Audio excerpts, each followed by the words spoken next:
ಚಿಚ್ಚು ನಮ್ಮಿಬ್ರು ನಾವೇ ತಗೊಳ. ಎಲ್ಲ ಬೆಟ್ಟ ಬಿಟ್ಟು ಏನು ಕಾಣ್ತಾ ಇಲ್ವಲ್ಲ. ಡಿಚರ್ ಕಾಣುತ್ತಾ, ಪಿಕ್ಚರ್ ಬ್ರೈಟ್ ಆಗದ. ಹತ್ಕೋಗಿ ಅಲ್ಲಿ ನಿಂತ್ಕೊಂಡು ನೋಡಕ್ಕೆ ಅಲ್ಲಿ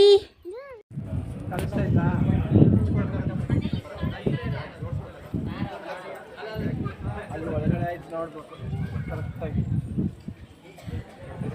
ಪಕ್ಕದ ಒಳಗಡೆ ಹೋದ್ರೆ ಗರ್ಭಗುಡಿ ಒಳಗಡೆ ಇರೋದು ದೇವರು.